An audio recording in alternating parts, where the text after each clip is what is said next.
When President Trump chose to take the strike on Soleimani, he was also at that same time going through an impeachment in the House. And you were kind of tough on him at the time about that. You called it a declaration of war. You said that the Soleimani strike will lead to an outcome that will further undermine our national security. As a member of Congress, I also take seriously declaration of war and our responsibility in that. He was acting in a way that he came out and the intelligence gave that Soleimani was in the process of preparing a strike on American citizens and those folks that were in the field at the time. I guess the question that I have is, the ODNI will sit with the president, will provide options to the president and say, here are the options that you could take. Would you have presented a Soleimani strike at that time, looking back at it now in retrospect and saying this is an option you could take and here's how to be able to do it? Yeah, thank you, Senator. It's an important question. If confirmed as Director of National Intelligence, I would make sure that the president has all of the objective analysis and intelligence reporting so that he can make that best informed decision, including all of the options and actions that he has available to him, which should exist alongside an assessment of what the possible repercussions or responses to those actions may be. My own personal views have no place in that assessment and that providing to the president and his advisors with all of those options available. We now welcome the opportunity, finally, to hear from you in your own words. Thank you very much, Mr. Chairman. Before I begin, I too would like to start by offering my prayers and condolences to those who were killed in last night's horrific crash. Senator Warner, Senator Moran, our condolences and prayers are with you and all of your constituents. Again, Chairman Cotton, Vice Chairman Warner, and all of the members of the committee, it's an honor to be here before you today. I've appreciated the opportunity to meet with so many of you and address your questions and concerns before today's hearing. I know they've gone, but I'm grateful to Senators Burr and Ernst for their trust and their confidence in taking time to join us here today. To my husband, Abraham, my family, friends, fellow veterans, Medal of Honor recipients, and patriots, thank you for your love and support.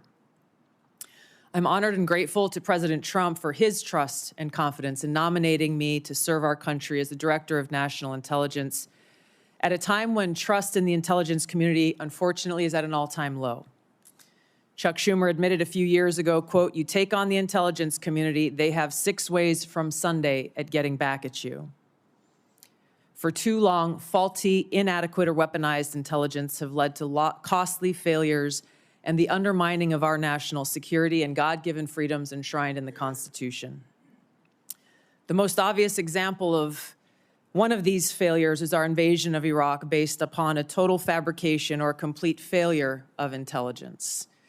This disastrous decision led to the deaths of tens of thousands of American soldiers, millions of people in the Middle East, mass migration, destabilization, and undermining of the security and stability of our European allies, the rise of ISIS, strengthening of al-Qaeda and other Islamist jihadist groups, and strengthening Iran.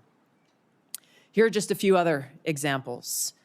The American people elected Donald Trump as their president not once but twice, and yet the FBI and intelligence agencies were politicized by his opponents to undermine his presidency and falsely portray him as a puppet of Putin.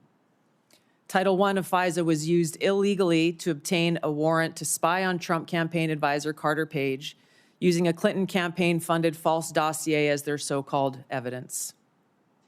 Biden campaign advisor Tony Blinken was the impetus for the 51 former senior intelligence officials' letter dismissing Hunter Biden's laptop as disinformation specifically to help Biden win the election. Former DNI James Clapper lied to this committee in 2013, denying the existence of programs that facilitated the mass collection of millions of Americans' phone and internet records, yet was never held accountable. Under John Brennan's leadership, the CIA abused its power to spy on Congress, to dodge oversight, lied about doing it until he was caught, and yet has never been held responsible. Under Biden, the FBI abused its power for political reasons to try to surveil Catholics who attend traditional Latin Mass, labeling them as quote-unquote radical traditionalist Catholics. Personally, just 24 hours after I criticized Kamala Harris and her nomination, I was placed on a secret domestic terror watch list called Quiet Skies. Sadly, there are more examples. The bottom line is this must end. President Trump's re-election is a clear mandate from the American people to break this cycle of failure, end the weaponization and politicization of the intelligence community, and begin to restore trust in those who've been charged with the critical task of securing our nation. If confirmed as DNI, I will do my very best to fulfill this mandate and bring leadership to the intelligence community with a laser-like focus on our essential mission, ensuring the safety, security, and freedom of the American people. As the President's principal intelligence advisor, I'll begin by leading by example, checking my own personal views at the door, and committing to delivering intelligence that is collected, analyzed, and reported without bias, prejudice, or political influence. I enlisted in the Army because of the horrific terrorist attack on September 11th and volunteered to deploy to Iraq in 2005, where I served in a medical unit. After nearly 22 years in uniform with 3 combat deployments to the Middle East and Africa, I'm now a lieutenant colonel in the U.S. Army Reserve, where I serve as a battalion commander of soldiers in Oklahoma, Missouri, and Arkansas. I served in Congress for 8 years on the Homeland Security, Foreign Affairs, and Armed Services committees.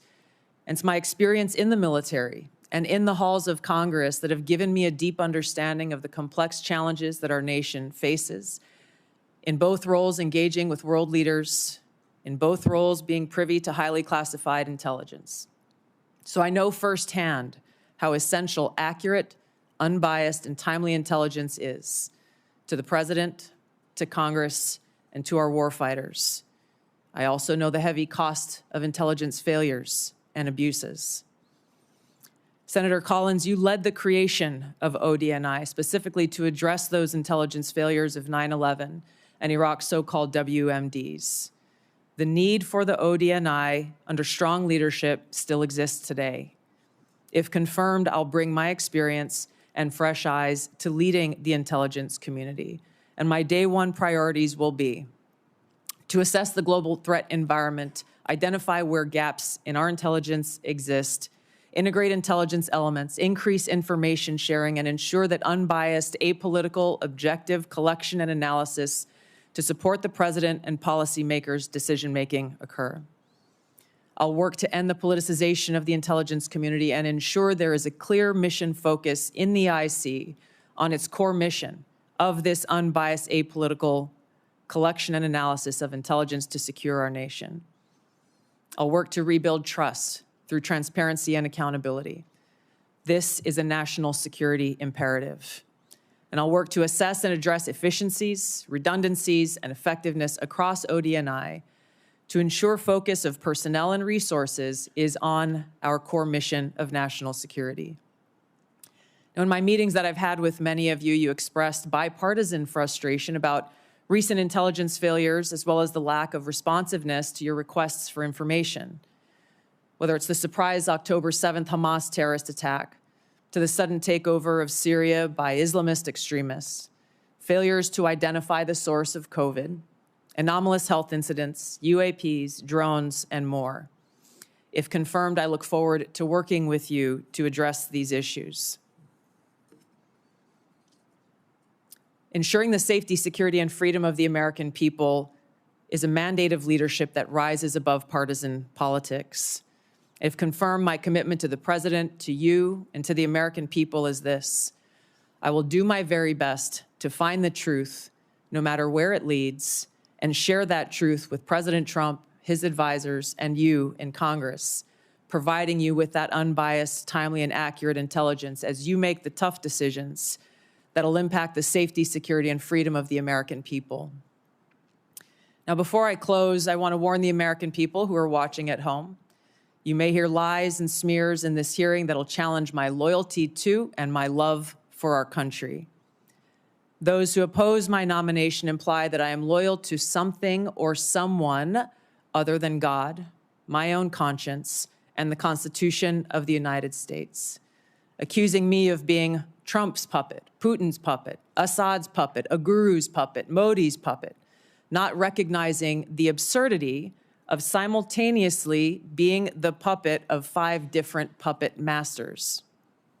The same tactic was used against President Trump and failed. The American people elected President Trump with a decisive victory and mandate for change.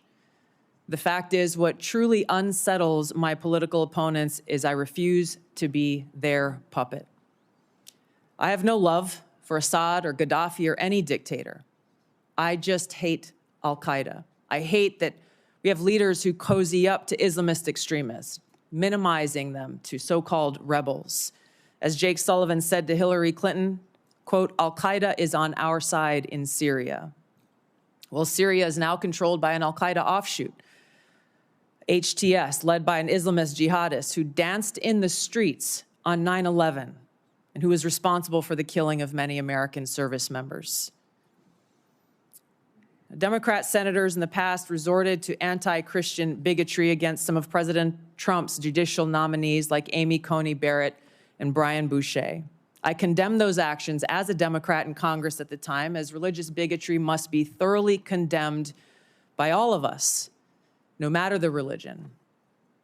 Unfortunately, there are some Democrat senators who still don't understand the principle of freedom of religion and Article 6 of the Constitution. Quote, no religious test shall ever be required as a qualification to any office or public trust under the United States.